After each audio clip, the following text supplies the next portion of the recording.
بسم اللہ الرحمن الرحیم۔ رب تو ہے نا دیکھنے والا۔ عبید اللہ ابن زیاد کے دربار میں جب سیدنا امام حسین کا کٹا ہوا سر پہنچا نا، اس نے ایک چھڑی پکڑی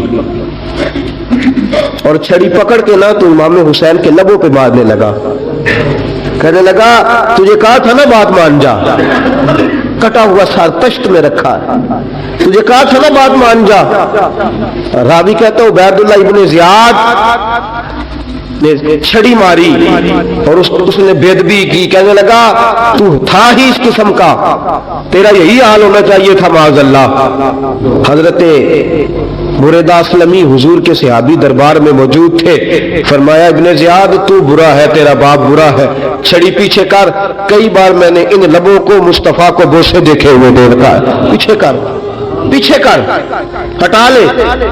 راوی کہتے ہیں کہ 1 2 3 4 5 6 سال گزر گئے، وہی کوفے کا دربار، وہی محل، وہی تخت اور وہی تشت جس میں امام حسین کا سر رکھ کے لایا گیا تھا۔ 6 سال کے بعد مختار ثقفی حکمران بن گیا۔ مختار ثقفی نے کہا کہ میں چن چن کے ماروں گا وہ بندے جنہوں نے امام حسین کو قتل کیا تھا۔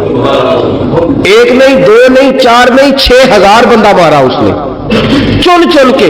راوی کہتے ہیں کہ یہ ابن زیاد 30,000 فوج لے کے نہر فرات کے کنارے میدان کربلا کے سامنے آیا اور اس نے جہاد کیا۔ مختار ثقفی نے ابراہیم بن مالک کو بھیجا، فرمایا جاؤ قتل کر کے لاؤ۔ لڑائی شروع ہو گئی، 1 محرم کو ہوئی تو پھر بند ہو گئی، پھر 5 کو شروع ہو گئی، پھر 7 کو شروع ہو گئی، 10 محرم کا دن آ گیا۔ 6 سال کے بعد وہی ظہر کا وقت آ گیا، وہی عبید اللہ ابن زیاد جس نے امام حسین رضی اللہ تعالیٰ عنہ کو قتل کروایا تھا، وہ گرا ہوا ہے اور زمین پہ گرا ہے۔ اس کی گردن پہ ابراہیم بن مالک نے پیر رکھا اور اس کی گردن کو کاٹ کے تشت میں رکھا، اور تشت میں رکھ کے جب اس نے کوفہ بھیجا، وہی تخت جس پہ عبید اللہ ابن زیاد نے بیٹھ کے امام حسین کے مبارک لبوں پہ چھڑی ماری تھی، اسی تشت پہ رکھ کے جب اسی عبید اللہ ابن زیاد کا سر سامنے رکھا تو کوفے کے اس دارالخلافہ کے ایک کونے سے ایک بابا بولا اور بول کے کہنے لگا لوگوں گواہ رہنا میرا رب بڑا عادل ہے، گواہ رہنا اللہ بڑا عادل ہے۔ چیختا ہے کونے سے پکارتا کہتا لوگوں عدل ہو گیا، انصاف ہو گیا، عدل ہو گیا، انصاف۔ دیکھو دیکھو جب حسین کا سر آیا تھا، ابن زیاد نے گستاخی کی تھی تو کونے سے آوازیں نکلنے لگی تھی کہ زیاد برا ہے حسین اچھا ہے۔ آج ابن زیاد کا سر آیا ہے، آواز پھر کونے سے نکلی ہے، لیکن آواز کیا گونج رہی ہے؟ آواز پھر وہی گونج رہی ہے، زیاد ابن زیاد برا تھا، حسین کو اللہ نے بڑی عزت عطا فرما رکھی۔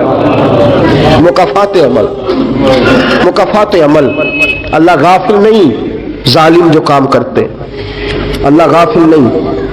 6 سال کے بعد وہی دن، وہی وقت، وہی گھڑی، وہی لمحہ، وہی سارا نظام، وہی دربار۔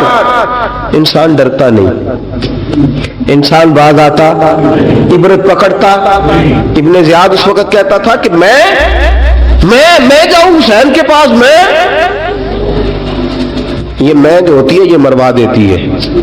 شیطان نے کہا تھا انا خیر منہم، میں بہتر ہوں، بس ختم ہو گیا، ختم ہو گیا۔ ابن زیاد قتل ہوا، وہی تاریخ، وہی زمانہ، اللہ کریم نے اس کو ذلت کی موت دی، مرا، اور 30,000 فوج لے کے نکلا تھا، پھر بھی بچ سکا نہیں۔ یہ ابن زیاد کا حال ہوا۔ ابن سعد صحابی کا بیٹا تھا، نبی پاک علیہ السلام کے پیارے صحابی کا بیٹا تھا، جناب سعد بن نبی وقاص کی اولاد تھی۔ لیکن یاد رکھنا اگر ایک صحابی کا بیٹا یزید بن سکتا ہے تو دوسرے کا ابن سعد بھی بن سکتا ہے۔ اور صرف یوں ہی توجہ نہ کیا کرو، ابو جہل کا بیٹا بھی تو صحابی رسول بن گیا تھا نا۔ یخرج الحی من المیت ویخرج المیت من الحی، رب فرماتے میں زندوں سے مردے اور مردوں سے زندے نکال دیا کرتا ہوں۔ میں کبھی کبھی कभी कभी काबे के अंदर बुत भी रखवा देता हूं। घर मेरा और मेरे ही शरीक उस घर के अंदर राज करते रहते हैं, मेरी बेनियाजी है, कुछ का कुछ कर देता हूं। इब्ने साद मुख्तार हुक्मरान बना तो मुख्तार सकफी ने इब्ने साद के बेटे हफ्स को बुलाया। और मजे की बात यह है कि मुख्तार जो बाद में हुक्मरान बना ना, बड़ी यारी थी इसकी इब्ने साद के साथ। जितने कातिलाने इमाम हुसैन थे वो कूफा छोड़ के भाग गए, दौड़ गए। और एक बात याद रखना, जालिम बुज़दिल होता है, जालिम बुज़दिल होता है, उसके अंदर वो इत्मीनान नहीं होता, तो डर लगता। भाग गए सारे कूफा छोड़ के, लेकिन इब्ने साद ने कहा मुख्तार मेरा यार है, मुझे कुछ नहीं कहेगा। उसके घर वालों ने समझाया कि तू दौड़ जा, तेरा तो जुल्म भी बहुत ज्यादा है, दौड़ जा तू। उसने कहा नहीं मेरा यार है, मुझे कुछ नहीं कहेगा। उसने कहा तू नबी पाक के नवासों का नहीं बना तो तेरा यार तेरा बनेगा, तू रसूल पाक अलैहिस्सलाम के खानदान का नहीं बना, उनका तूने एहतराम नहीं किया, यारी का। उसने कहा नहीं मुझे कुछ नहीं कहने वाला, तुम छोड़ो इस बात को। हफ्स को पैगाम भेजा, बेटा आया। मुख्तार ने कहा तेरा बाप किधर है? उसने कहा जी अब्बा जी अब बाहर नहीं निकलते, बस घर के कोने में बैठ के अल्लाह अल्लाह करते हैं। उसने कहा अच्छा क्या करते हैं? कहा जी गोशा नशीन हो गए। उसने कहा अब तेरा बाप गोशा नशीन हुआ है? अब गोशा नशीन हुआ है। भेड़िए से लोमड़ी ने कहा कि जाओ शिकार कर लो, तो भेड़िया कहने लगा, बूढ़ा हो गया था ना, भेड़िया कहने लगा नहीं मैं नेक हो गया हूं, मैंने शिकार करना छोड़ दिया है, मैं किसी जानवर को तंग नहीं करता। तो लोमड़ी कहने लगी नहीं बादशाह सच्ची बात कर, अब तुझसे दौड़ा ही नहीं जाता, अब शिकार पकड़ा जाता, अब तुझसे दौड़ा नहीं जाता, पकड़ा। अब तेरे अंदर आज भी ताकत आए तो तू कम करे ना, तू अब भी छोड़ने वाला, अब तुझसे दौड़ा नहीं जाता। मुल्ला रूमी फरमाते हैं बूढ़ा होके तो भेड़िया भी नेक हो जाता है। कहां के जाओ, तुम्हें बुला रहा है। कहा नहीं जी मेरे अब्बा जी ना आप अंदर रह के अल्लाह अल्लाह करते हो। उसने कहा उसे अल्लाह अल्लाह याद आई है, अब अल्लाह अल्लाह याद आई है, कुछ गुनाह ऐसे हैं जो रब माफ नहीं करेगा। पर मैं वो जितनी मर्जी नमाजें पढ़े, जितने मर्जी रोजे रखे, जितनी मर्जी नफल पढ़े, सारा कुछ कर ले, लेकिन अल्लाह कभी हुसैन के गुस्ताख को माफ नहीं करेगा, कभी नहीं माफ करेगा। इसलिए कि जो हुसैन का बेअदब है वो दरअसल रसूल पाक का बेअदब है, अल्लाह उसे माफ करेगा। जालिम ने उसने जुल्म किया, अभी 6 साल ही तो गुजरे थे, 6 साल हुए सिर्फ। इब्ने साद भेजा बेटे को, कहा जा अब अपने बाप को जाके क्या तुझे मुख्तार बुलाता है, बात सुने आके। डर गया, मैंने कहा जालिम बुज़दिल होता है। कहने लगा उससे जाके कहो मैं नहीं आ सकता, बीमार हूं। उसने कहा चलो वो नहीं आ सकता तो हम तो जा सकते हैं ना, हम तो जाएंगे ना। इब्ने साद ने भेजे 10-12 बंदे, फरमाया जाओ जिंदा ना लेके आना मेरे पास, मेरे पास जिंदा ना लेके आना। गए, बेटे को हफ्स को गिरफ्तार करके खड़ा कर दिया और जनाबे ये जो इब्ने साद था इसको भेजा, कहा जब तुम इस तक पहुंचो ना तो जाके गर्दन मारना इसकी, और मुझे उसकी वजूद नहीं देखना, सिर्फ कटा हुआ सर देखना है। गए, जाके उसको पुकारा, का मुख्तार ने भेजा है मारने के लिए। कहने लगे मुख्तार मुझे नहीं मार सकता, मेरा यार है। इब्ने साद कहता मुख्तार मुझे मार सकता, मेरा यार है। उन फौजियों में से एक फौजी कहने लगा अगर तू मोहम्मद के नवासे को मार सकता तो तुझे भी तेरा यार मार सकता है सल्लल्लाहु अलैहि। अगर तू रसूल पाक सल्लल्लाहु ताला अलैहि वसल्लम के नवासे को कत्ल कर सकता है, तूने नबी का हया नहीं किया, वो यारी का हया क्यों करे? तूने जुल्म किया है, अब देख तेरा हाल क्या होता है। गिरफ्तार कर लिया, मिन्नतें करता रहा।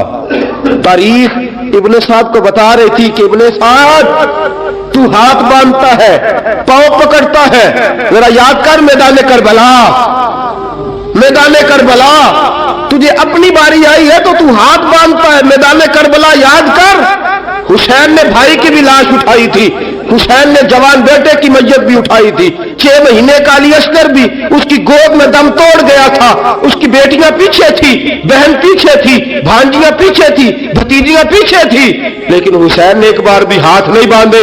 ये कौन है? अटा हुआ, गुबार से फटा हुआ, हजारों कूफियों के दरमियान वो अकेला ही डटा हुआ।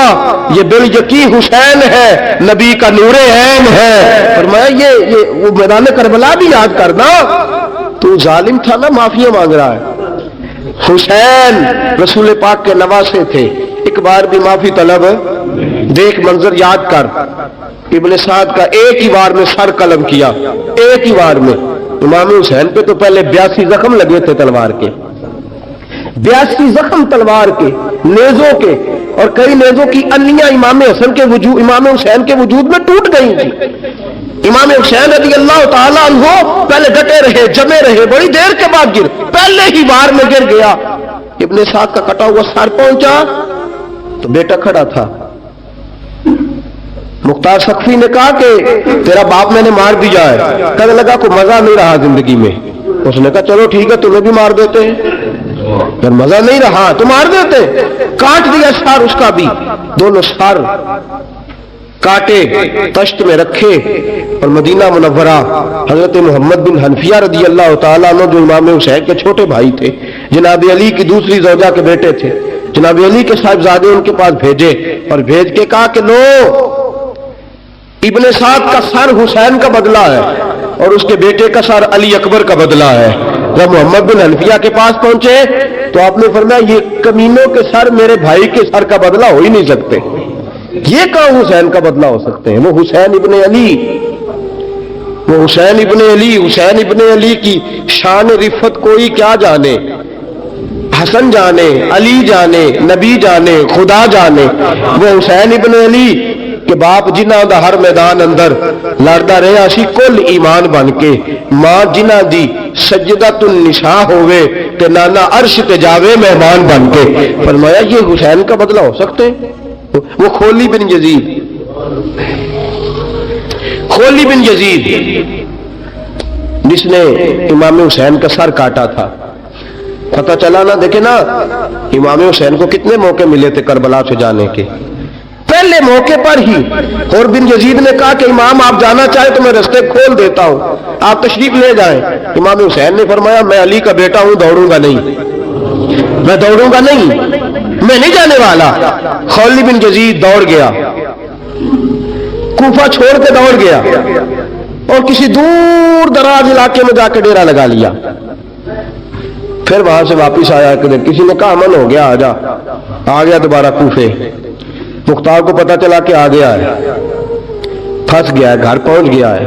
इसकी बीवी जो थी ना खौली बिन यजीद की, बड़ी मोहब्बत करती थी नबी पाक के खानदान के साथ, हुजूर के खानदान के साथ बड़ी मोहब्बत करती थी। और मोहब्बत वालों का अंदाज पता क्या है? रंगे चमन पसंद, न फूलों की बू पसंद, हमको है वो पसंद जिसे आए तू पसंद। ये अंदाज है, अंदाज मोहब्बत ये है कि नबी पाक का गुलाम ना हो, सगा चचा भी हो तो मानते नहीं, गुलाम ना बने, सगा चचा भी हो तो मानते नहीं। और नबी पाक अलैहिस्सलाम का गुलाम हो, चाहे हबश का रहने वाला बिलाल ही क्यों ना हो, सरदार मानते हैं। ये अंदाज मोहब्बत है। वो बीवी बड़ी मोहब्बत करने वाली थी, उसने पैगाम भेजा, उसने कहा आ गया है घर। बंदे भेजे, कहा जाओ खौली को पकड़ के लाओ। मुख्तार ने कहा जल्दी लाओ। हुक्मरान ने हुक्म दिया, लाओ पकड़ के। गए, घर के अंदर गए तो छुप गया। छुपा कहां? टोकरे के नीचे। मैंने कहा जालिम बुज़दिल होते, एक टोकरे के नीचे छुप गया। बीवी से कहने लगा, उनसे कहना मैं घर कोई नहीं, इनसे कहो मैं घर नहीं। बीबी कहने लगी चलो ठीक है। दरवाजे पे गई तो कहने लगे हम खौली बिन यजीद को गिरफ्तार करने आए हैं। मुंह से पुकार के कहने लगी घर कोई नहीं, मुंह से, और हाथ के इशारे से कहने लगी वो टोकरे के नीचे छुपा हुआ है। मुंह से कहने लगी कोई नहीं घर, ताकि सुन ले, अंदर सुन ले। मुंह से कहने लगी कोई नहीं, हाथ के इशारे से कहने लगी छुपा हुआ टोकरे के नीचे। गए, जाके टोकरा हटाया, अपने पास बहुत सारी दौलतें और जायदादें वो सारी दे दी। कहने लगा ये मेरे पास कितना पैसा है, ये बहुत से कागजात हैं, ये कितने जेवरात हैं, ले लो, मुझे छोड़ दो। उन्होंने कहा वो हुकूमत किधर है जिसके लिए तुमने हुसैन का सर काटा था? किधर है वो तुम्हारे तख्त, और किधर गई वो तुम्हारी सल्तनत है, और किधर गई वो तुम्हारी दौलत और इक़्तिदार, और किधर है वो तुम्हारा असला जिसकी बुनियाद पर तुमने रसूल पाक का खून मैदान करबला में बहाया था, वो हमारे सामने लेके आ। कहने लगा ये थोड़े से इनामात जो मैंने इकट्ठे किए थे, ये दुनिया की गंदी दौलत, इसके लिए मैंने मैदान करबला में इमाम हुसैन का मुबारक सर, मुबारक तन से जुदा किया था, ले लो, मुझे छोड़ दो। उन्होंने कहा ना दुनिया में ले तुझे छोड़ेंगे और ना अल्लाह ही तुझे क़यामत के दिन छोड़ेगा। गिरफ्तार करके लाए, गिरफ्तार करके लाए। मुख्तार ने कूफे के बाजारों के अंदर ऐलान किया कि आओ बाहर निकलो, तुम्हें बताऊं। हुसैन इब्ने अली का खानदान गिरफ्तार करके इन्हीं कूफे की गलियों में फिराया गया था ना, यही घुमाया गया था, आओ तुम्हें दिखाऊं खुदा का इंतकाम और अल्लाह तबारक व तआला का इंसाफ तुम्हें दिखाऊं, आओ मैदानों में निकलो, घरों से बाहर आओ। मुख्तार सकफी अगरचे बंदा बाद में ये भी ठीक ना निकला, लेकिन बाज़ औक़ात मेरे नबी पाक अलैहिस्सलाम ने फरमाया अल्लाह अपने दीन का काम अपने नाफरमान से भी ले लिया करता है। उसने काम लेना हो फासिक से भी ले लेता है। अल्लाह ने ले लिया काम, निकलो मैदानों में, निकले बाहर, चौक भर गए, गलियां भर गई, कूफे के मोहल्लात भर गए। मुख्तार ने कहा लोगों 6 साल पहले की तारीख भी ज़हन में रखना, और आज का दिन भी तुम कभी मजेबो खौली बिन जजीद है कि ये नारे लगाता था कूफे की गलियों में कि मैंने हुसैन का सर काटा है, मैंने हुसैन का सर काटा। तुम्हारे सामने खड़े, पूछो पूछो इससे। उससे पूछा भी तूने हुसैन का सर काटा? कहने लगा जी मैंने तो बिल्कुल नहीं काटा था, मैं तो इनाम के लिए नारे लगाता था, मैंने तो नहीं काटा। उसने कहा चलो अभी करते हैं तेरा बंदोबस्त। जख्म लगाए, जख्म लगाए, तलवार के साथ इसके वजूद पर जख्म लगाए, और जब निढाल हो गया, खून बह गया, जमीन पे गिर गया, तो मुख्तार ने कहा इसके वजूद को आग लगा दो, जिंदा को जला दो। जब वो जल रहा था, राख उड़ रही थी, लोग कह रहे थे कि देखो याद रखना अल्लाह ने रस्सी ढीली कर दी थी, अब रब ने रस्सी खींची है, तो देखो खुदा से बड़ा किसी का इंसाफ नहीं है। किस अंदाज में इमाम हुसैन के कातिल को शिमर जिल जौशन, मैंने कहा था 10 मुहर्रम के दिन जब मुख्तार के लोग इसके पीछे भागे तो मदीना मुनव्वरा तक गया, हजरत इमाम ज़ैनुल आबिदीन से भी मिला, उन्होंने पानी भी पिलाया, पानी भी पिलाया। कहने लगा इमाम साहब लगता है आपने मुझे पहचाना नहीं। फरमाया मेरा सारा घर उजाड़ दिया, मैं तुझे भूल सकता हूं? कहा फिर पानी क्यों पिलाया है? फरमाया बंद करना तुम्हारा काम है और दुश्मनों को पिला देना ये हमारे खानदान का रिवाज है। फरमाया मैंने मेरा सारा घर उजाड़ दिया, तुझे कभी भूल सकता हूं? भूल ही नहीं सकता। लेकिन चूंकि हमारे घर का कोई मिजाज ही थोड़ा मुनफरद है, हमारा कोई अंदाज ही थोड़ा मुख्तलिफ है। शिमर दौड़ता इमाम ज़ैनुल आबिदीन से कहने लगा पनाह, तुझे पनाह मिलेगी? आपने फरमाया जैसे अल्लाह पनाह ना दे उसे बंदा भी नहीं दे सकता। तेरे पास अब चारा कोई नहीं, इसलिए कि अब तुझे देखे ना, याद रखना जालिम दौड़ते हैं ना, जब जालिम दौड़ते हैं तो पनाह मांगते फिरते हैं, जब इनका तूती बोलता है तो कहते हैं हम चुमा दिगरे ने, हमारे जैसा कोई और है ही नहीं। शिमर के पीछे जब फौजें लगी ना मुख्तार की, तो इमाम ज़ैनुल आबिदीन मदीने के मुज़फ़्फ़ात में रहते थे, खैमा लगा लिया था, अल्लाह अल्लाह करते थे। मुख्तार की फौजें शिमर के पीछे लगी, गर्मी का मौसम, घोड़े पीछे हैं, छुपता छुपाता दौड़ता। गर्मी में थोड़ा बहुत दौड़ना पड़े तो जुबान बाहर आ जाती है और इंसान के वजूद की अजीब कैफियत होती। शिमर उधर आ गया जहां इमाम ज़ैनुल आबिदीन का खैमा था। इसने देखा कि एक घर है, छुपने की जगह, दौड़ के अंदर दाखिल हुआ। इमाम मुसल्ले पे बैठे थे, यूं नजर उठाई, क्या शान है रसूल करीम के घराने, क्या अंदाज है घराने का। यूं नजर उठाई, फरमाया परदेसी पानी पीना है? बंद करने वाला था पानी, पानी पीना है? कहने लगा पीना है। शिमर कहते मैं समझा कि पहचाना नहीं इमाम ज़ैनुल आबिदीन, पहचाना नहीं। वक्त बदल गया, हालत बदल गई, वो ताजो तख्त वाले आज रुसवा हैं। इमाम ज़ैनुल आबिदीन खुद उठे, सुनना और याद रखना, उठे, बर्त प्याले से पानी, अपने मटके से पानी प्याले में डाला, फिर एक प्याला दिया, फिर दूसरा दिया, और पियोगे? तीसरा दिया।